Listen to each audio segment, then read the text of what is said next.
Bonjour, nous voilà donc partis pour la séance du 15 décembre 2020, séance qui va nous conduire à approfondir cette notion de monde humain, de monde vécu, d'Umwelt, euh, qui fait l'objet donc de notre attention pour l'instant. Avant de commencer, je précise que j'ai fait figurer sur le blog le plan le plan de ce cours dans l'état présent des choses. Du reste, ceux qui auraient éventuellement consulté le blog il y a peu de temps s'apercevront que je viens de modifier le plan par rapport à la dernière livraison. Donc attendez-vous à ce que cela se produise assez fréquemment, car au fur et à mesure que je prépare et même souvent re-reprépare ce cours, eh bien, je modifie et j'ajoute et je bouleverse. Donc, reportez-vous au blog pour trouver le plan dans lequel figurent aussi les citations que je produis durant ce cours. Quoique pour les textes les plus longs, ils font l'objet de publications séparées sur le blog, donc vous trouverez aussi sur le blog, à côté donc du plan, vous trouverez des textes parmi ceux que je vais lire ou auxquels je vais faire référence aujourd'hui ou les prochaines fois. Alors, c'est à partir de la référence à Jacob von Uexküll que j'avais précisé cette notion de monde vécu en m'intéressant avec donc ce philosophe et biologiste allemand qui a vécu dans la première moitié du XXe siècle, en m'intéressant à ce que c'est qu'un monde animal et en reprenant cet exemple archi-classique pour nous les philosophes qui étudions ce genre de questions de la tique. La tique dont je rappelle que le monde ambiant, l'Umwelt, se ramène à trois dimensions qui sont olfactives, tactiles et thermiques. Alors maintenant, il faut nous demander ce qu'il en est du monde humain. Et j'entre dans le point 3.4.5.2, que j'intitule donc le monde humain. Il s'agit toujours d'un monde vécu. C'est toujours l'Umwelt, mais c'est l'Umwelt en tant que ce monde, ce Welt, est l'affaire de l'homme. Nous, êtres humains, à quoi avons-nous affaire? Bien sûr, il y a aussi pour nous, comme pour la tique, des stimuli olfactifs, par exemple, tactiles, thermiques également, qui sont réductibles à des excitations sensorielles qui sont assez bien répertoriées dans la biologie et dans la psychologie. Alors, le monde humain est bien sûr fait d'un monde physique ambiant. C'est le monde des choses naturelles et artificielles qui constituent notre environnement quotidien. Mais il y a aussi dans notre monde ambiant un monde de soi-même, un monde en première personne, ce qui va s'appeler en allemand Selbstwelt, le monde de soi-même.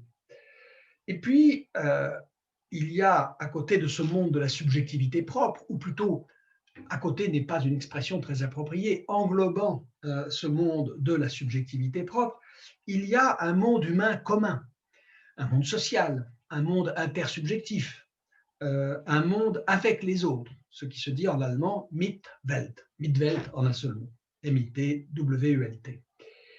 Dans tous les cas, écrit Husserl, on peut dire ceci.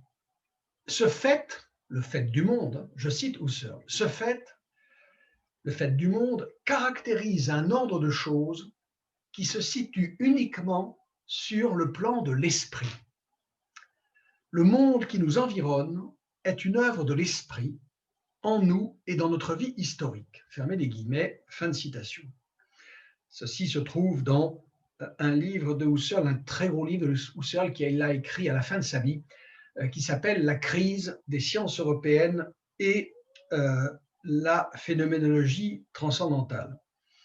Ah non, excusez-moi. excusez-moi, parce que ce texte que je viens de, cette citation que je viens de lire, ne se trouve justement pas dans la crise des sciences européennes, mais dans ce petit opuscule qui est un recueil de conférences prononcées à Vienne en 1935, la crise de l'humanité européenne et la philosophie. Ce sont deux textes qui sont proches par les titres, la crise de l'humanité européenne et la philosophie, d'où est extrait la citation que je viens de lire, à ne pas confondre avec la crise des sciences européennes et la phénoménologie transcendantale, qui est un livre beaucoup plus gros, qui est écrit presque simultanément, 1935-1936, donc nous sommes à la fin de la vie de Husserl, mais qu'il ne faut pas confondre avec le précédent. Donc, c'est bien dans la crise de l'humanité européenne et la philosophie, plus précisément au paragraphe 8 de la première partie, que Husserl écrit ceci, qui est tout à fait capital et que je relis. Donc, ce fait du monde caractérise un ordre de choses qui se situe uniquement sur le plan de l'esprit. Le monde qui nous environne est une œuvre de l'esprit, en nous et dans notre vie historique. Alors, qu'est-ce que veut dire ceci, que le monde qui nous environne est une œuvre de l'esprit? C'est une thèse assez curieuse, même très paradoxale, parce que cela va à l'encontre de la manière dont nous avons communément l'habitude de nous représenter les choses, à savoir non pas un monde qui est l'œuvre de l'esprit, mais un monde en face duquel se trouve l'esprit, esprit qui n'est pour rien dans l'existence de ce monde, qui était déjà là avant lui, et avec lequel il prend contact, dont il prend connaissance lorsque, comme le dit très bien l'expression, lorsque nous venons au monde. L'esprit vient au monde, et ce n'est pas du tout pour nous le monde qui vient par l'esprit. Et pourtant, il faut tenir avec Husserl cette affirmation que le monde qui nous environne est une œuvre de l'esprit, ou encore ceci qui précède immédiatement: le monde caractérise un ordre de choses qui se situe uniquement sur le plan de l'esprit, qui se situe uniquement sur le plan de l'esprit. Ça pourrait rappeler à ceux qui avaient suivi ce cours il y a quelques années ce qu'on trouve par exemple chez un philosophe comme Berkeley, qui vous dit que tout ce qui existe n'existe que dans notre esprit. Alors le rapprochement serait d'ailleurs légitime, et même Husserl lui-même le fait. Mais je passe sur ce rapprochement qui nous conduirait un petit peu trop loin et qui ne dirait pas grand-chose à ceux qui n'ont pas de connaissance de ce philosophe anglais du XVIIIe siècle, George Berkeley. Alors, qu'est-ce que cela veut dire que le monde est l'œuvre de l'esprit? Eh bien, cette thèse ne présente pas de difficulté particulière si l'on se souvient de la définition que donne Husserl du monde comme monde vécu. Le monde vécu, c'est ce à quoi nous avons affaire. Et c'est l'horizon relativement auquel toutes nos expériences humaines prennent un sens. Et en effet, une expérience humaine, une expérience par principe, par définition, c'est toujours quelque chose qui est vécu par un sujet conscient, le sujet qui fait l'expérience en question. Et donc, l'idée même d'une expérience, l'idée, si vous voulez, d'avoir affaire à, n'a de signification que relativement à une subjectivité qui poursuit ses intérêts propres, qui vise des buts, qui s'efforce de les atteindre, qui y réussit ou qui y échoue. Tout ce que signifie le verbe vivre. Ma vie est tout entière une certaine façon de me rapporter aux objets du monde qui existe pour moi, du monde ambiant. C'est une façon d'intégrer ces objets aux tâches qui sont les miennes, aux préoccupations qui sont les miennes et qui font ce que j'appelle ma vie quotidienne. De telle façon que ces objets renvoient d'une part les uns aux autres, mais renvoient tous, en tant qu'ils sont pris dans ce réseau qui les relie les uns aux autres, renvoient tous à ce foyer originaire, à ce point focal sans lequel il n'y aurait pas ce réseau, et qui est moi-même, qui est ma subjectivité, qui est mon ego. Et donc, le centre de ce réseau, le foyer à partir duquel se constituent les significations, à partir duquel s'organisent mes intérêts, s'organisent mes buts, donc mes entreprises, mes actions, c'est moi-même, c'est mon être conscient, c'est ce que Husserl appelle, en reprenant le mot latin qui a cette signification, du moi, de moi-même, mon ego. C'est donc par, et c'est depuis, à partir de et depuis cet ego, qu'il y a un monde vécu, un monde ambiant. Et au paragraphe 38 alors cette fois-ci il s'agit de la crise des sciences européennes et la phénoménologie transcendantale, qui est en 1935-36, qui est une espèce de bilan du parcours que Husserl a accompli durant toute sa vie. Eh bien, au paragraphe 38 de ce livre, Husserl donne du monde cette définition. Je la lis et ensuite je la commente et je l'explicite. Tous nos thèmes théoriques et pratiques se tiennent toujours dans l'unité normale de l'horizon de la vie qu'est le monde, monde entre guillemets. Le monde est le champ universel dans lequel tous nos actes d'expérience, de connaissance, de travail, sont insérés. C'est de ce champ que proviennent, à partir des objets chaque fois donnés, toutes les affections qui se transmuent en action. Vous trouverez cette citation reproduite dans le plan du cours qui se trouve donc sur le blog. Tous nos thèmes théoriques et pratiques se tiennent toujours dans l'unité normale de l'horizon de la vie qu'est le monde. Qu'est-ce que signifie cette expression de thèmes théoriques et pratiques?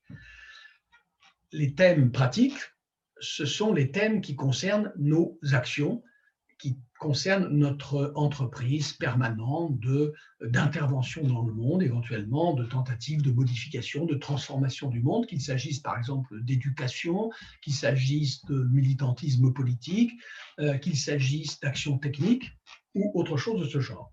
Ce que Husserl appelle thèmes théoriques, ce sont tous les thèmes qui renvoient à la connaissance. Théorétique, c'est un terme qui est directement décalqué sur le grec, théorétique, et de même que théorique, cela signifie ce qui concerne la connaissance en tant que l'acte de connaissance laisse le réel auquel il s'intéresse intact, contrairement précisément à la pratique qui vise à la transformation de ce réel.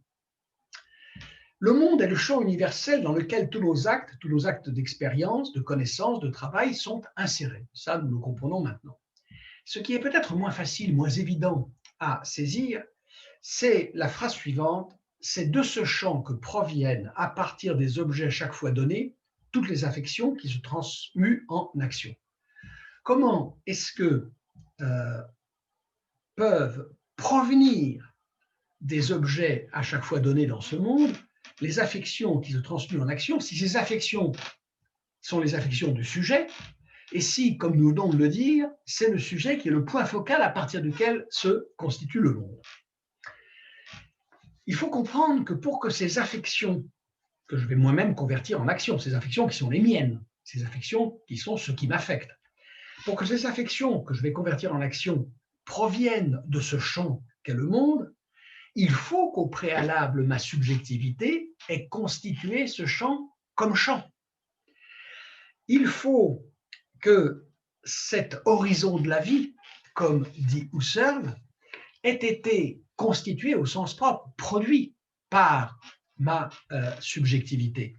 Et chaque individu différent produit un champ de subjectivité différent et donc engendre, suscite un monde différent qui est son monde à lui.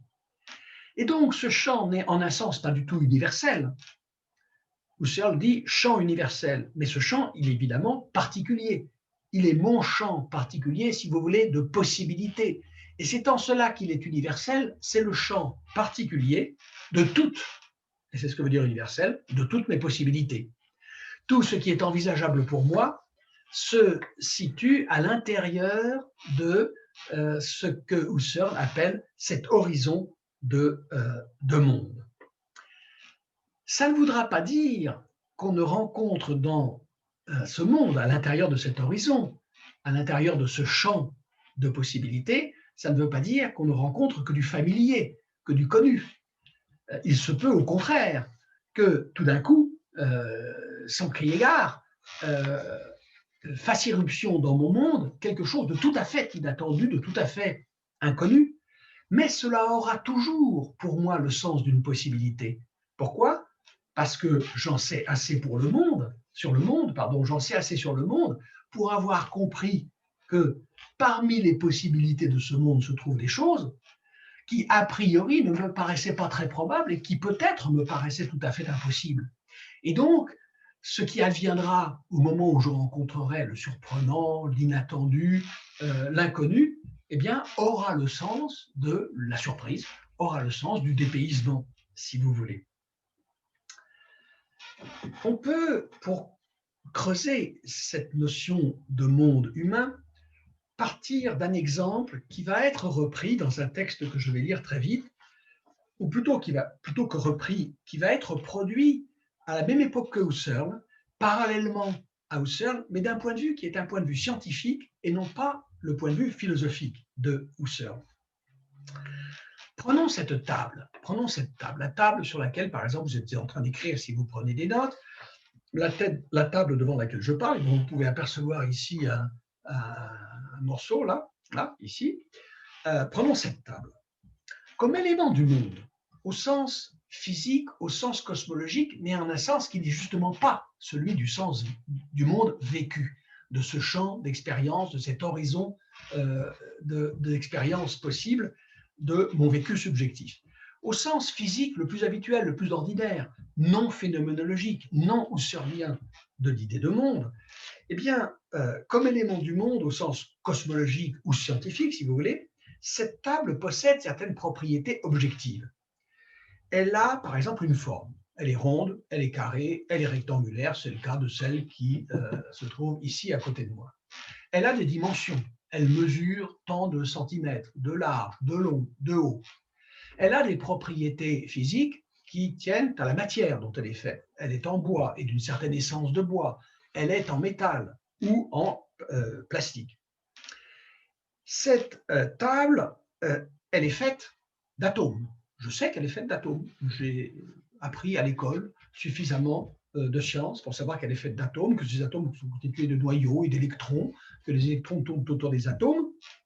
Je sais, par exemple, que ces atomes sont séparés les uns des autres par des distances telles que, rapportées à leur taille respective, à la taille respective des atomes, la table est faite de beaucoup plus de vide que de plein.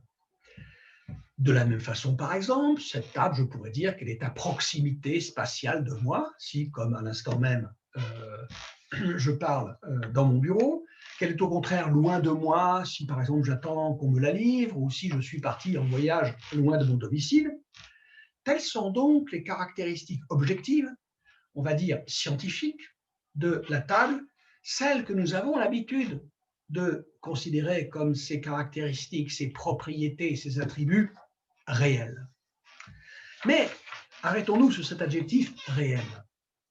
Si on y réfléchit d'un petit peu près, on s'aperçoit que beaucoup de ces propriétés physiques, scientifiques, objectives, n'ont en vérité aucune réalité pour moi.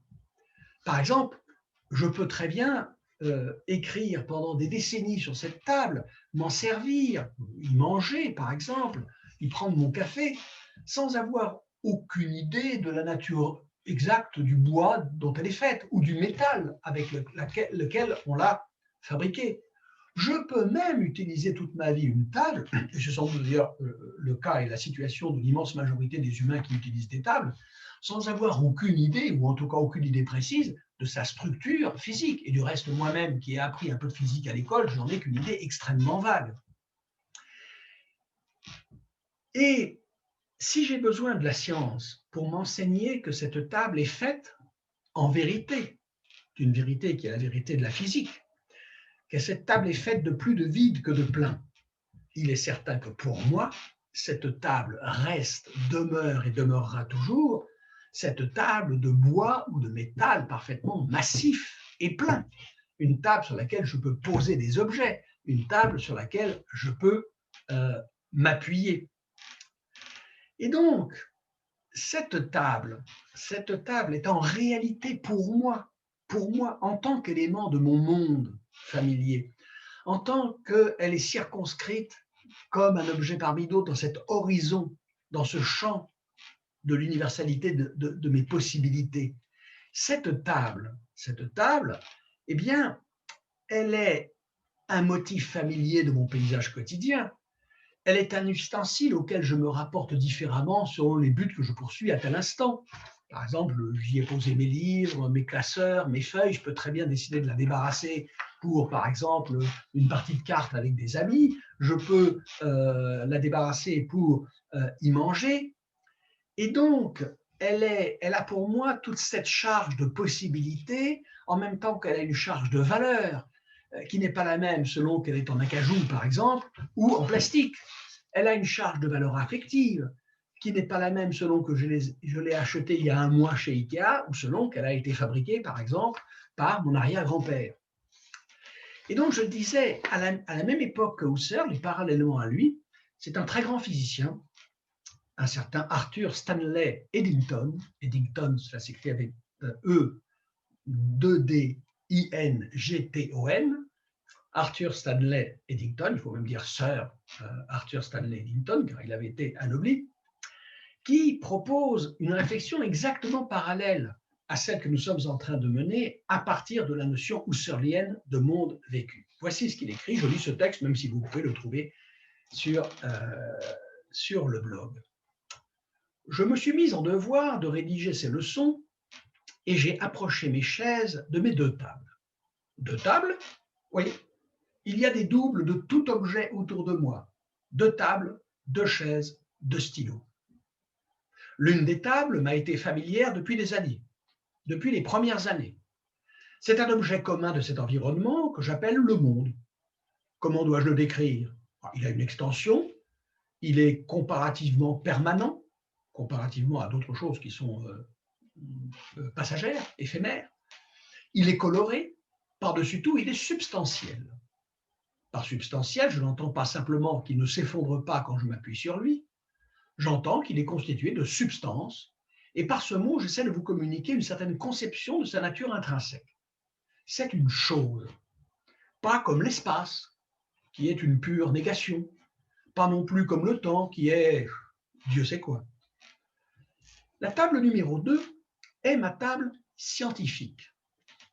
Ne comprenez pas par table scientifique la table sur laquelle Eddington se livre à ses travaux scientifiques. Non, c'est la table telle que la lui représente la connaissance scientifique qu'il possède comme physicien et même comme éminent physicien. Eddington était un très grand physicien. C'est à lui qu'on doit cette blague quand il entendait dire qu'il n'y avait que 3 personnes au monde qui comprenaient la théorie de la relativité d'Einstein. Il avait coutume d'ajouter « je me demande bien qui est la troisième ». Alors, la table numéro 2 est ma table scientifique. C'est une connaissance plus récente et je ne me sens pas familière avec elle. Elle n'appartient pas au monde mentionné précédemment, le monde qui apparaît spontanément quand j'ouvre les yeux. Elle fait partie d'un monde qui s'est imposé à mon attention par des chemins plus détournés. Ma table scientifique est faite pour la plus grande part de vide. Répandue de façon clairsemée dans ce vide, on trouve de nombreuses charges électriques, entendez les constituants des atomes, les particules élémentaires.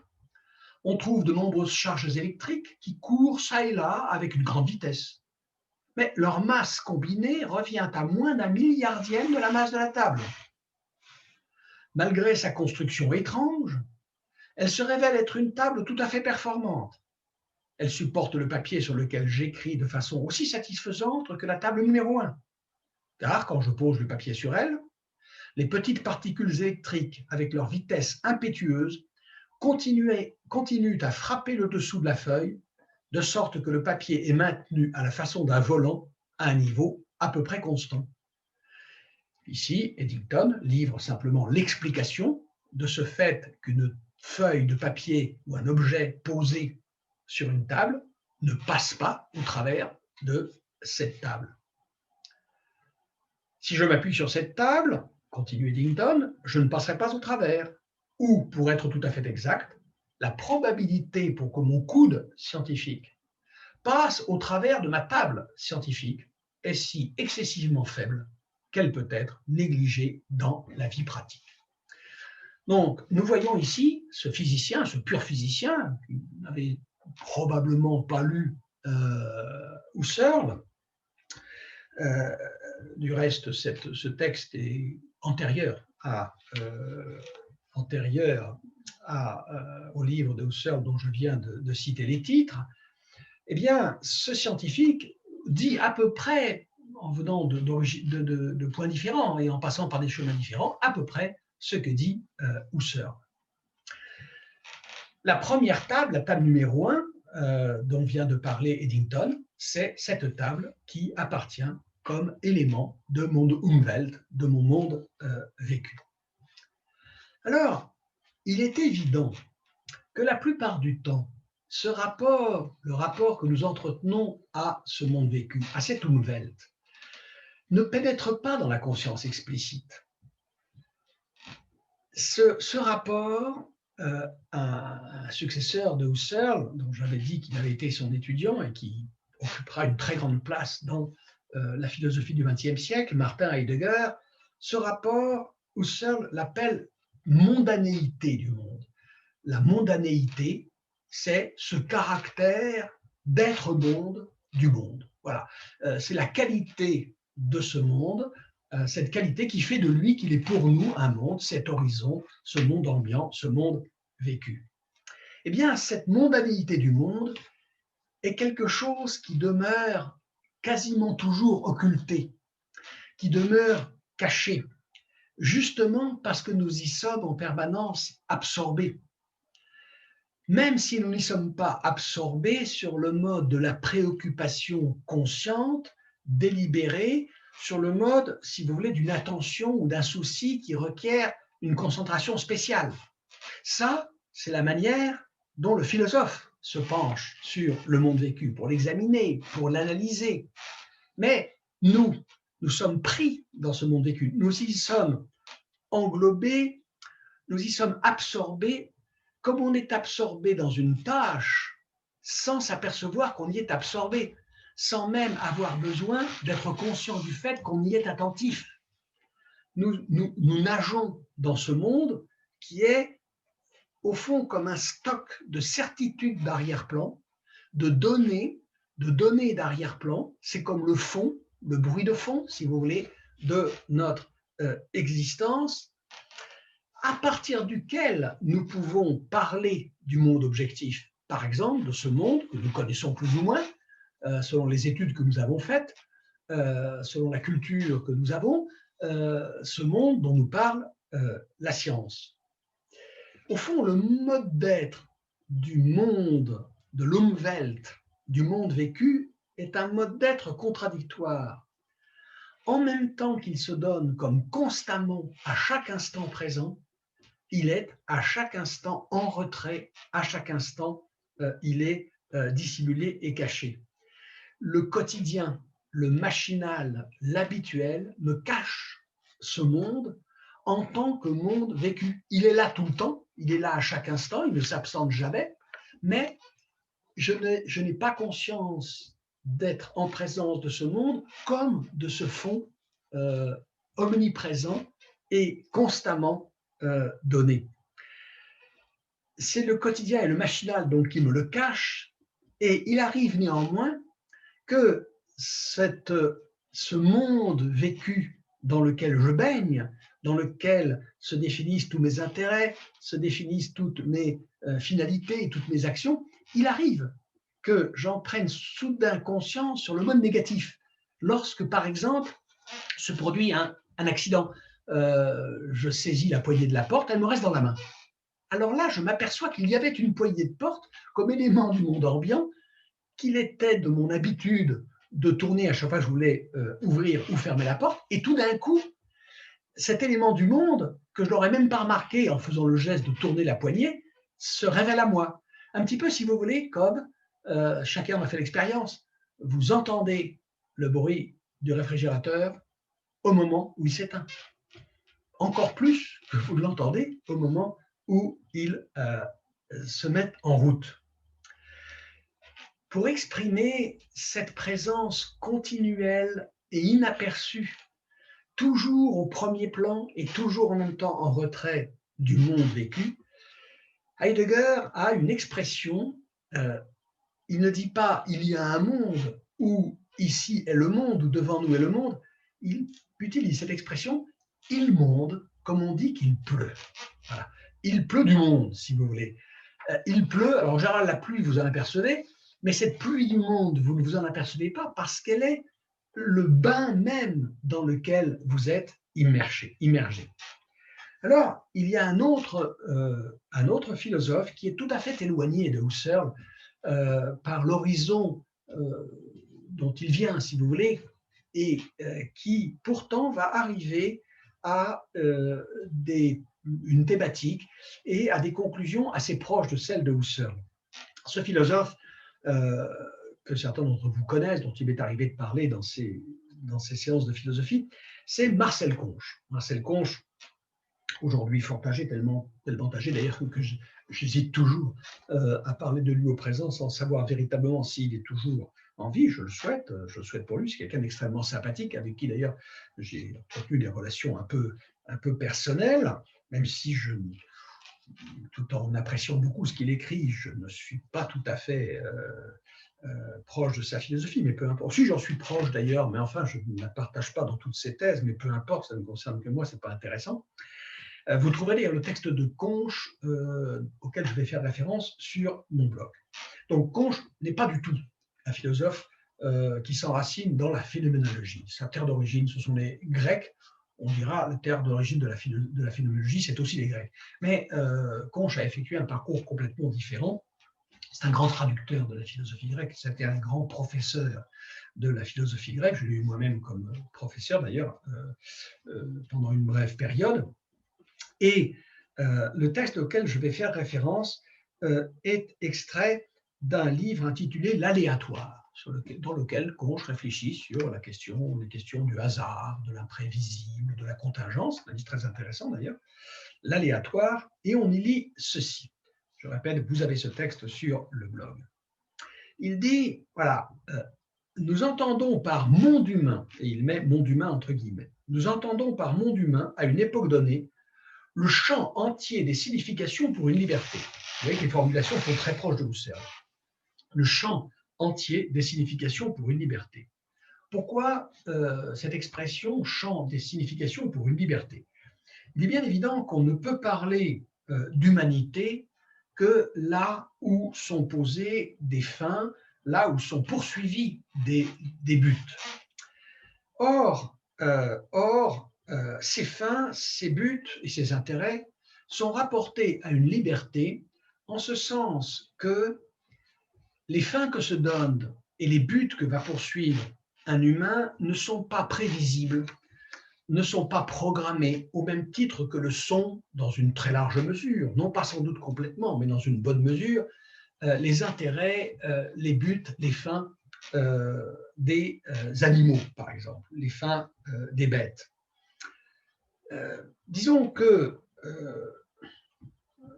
chez les animaux, les intérêts et les buts qu'ils poursuivent sont dans une très large mesure définis par leur appartenance à une espèce biologique déterminée. Ce qui veut dire que dans la forêt où se trouvent des sangliers, eh bien, il y a grosso modo une seule et même forêt pour tous ces sangliers. J'entends bien pour telle forêt particulière, parce qu'évidemment, le monde, l'Umwelt des bêtes n'est plus le même selon qu'elles vivent dans une forêt où on les chasse, par exemple, ou dans une forêt où on les laisse tranquilles. Mais enfin, grosso modo, nous pouvons dire que, étant donné telle forêt contenant telle population de sangliers, eh bien, chaque sanglier vit à peu près dans le même monde. Alors que cette même forêt diffère considérablement pour les hommes qui s'y rendent, selon qu'ils y travaillent, selon qu'ils y habitent, selon qu'ils y chassent, selon qu'ils l'étudient, par exemple s'ils sont botanistes, scientifiques, selon qu'ils s'y promènent ou ramassent des champignons. Et donc, Conche a raison de parler de monde humain comme du champ, je répète la citation, du champ entier des significations pour une liberté. Il va de soi, alors là je reviens à Husserl, il va de soi que cet horizon de la vie, ce champ universel, je reprends les expressions de Husserl, qui est pour l'homme, je cite à nouveau Husserl, le terme de tous ses soucis et de tous ses efforts, il va de soi que ce champ universel possède une double dimension, à la fois universelle et collective. Parce que, comme le dit Husserl, ouvrez les guillemets, une communauté humaine existe, tout comme chaque homme particulier, dans une ambiance concrète, et se rapporte à ce monde ambiant dans son activité et dans sa passivité. C'est ce que Husserl appelle, c'est à nouveau une citation, son milieu familier.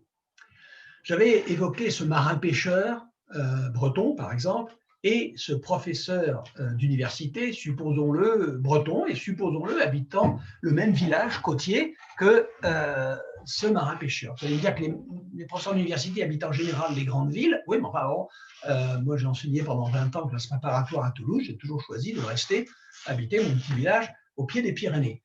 Eh bien, sans doute ils diffèrent, évidemment, ce marin-pêcheur et ce professeur d'université, et par conséquent, leur monde diffère. Hein.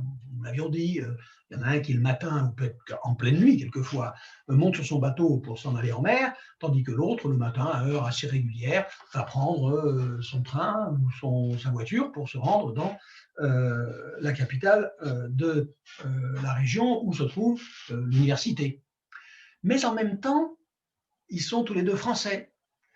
Ils parlent français. Et nous savons à quel point les langues, par exemple, dessinent le paysage d'un monde. Ils vivent dans le même système politique.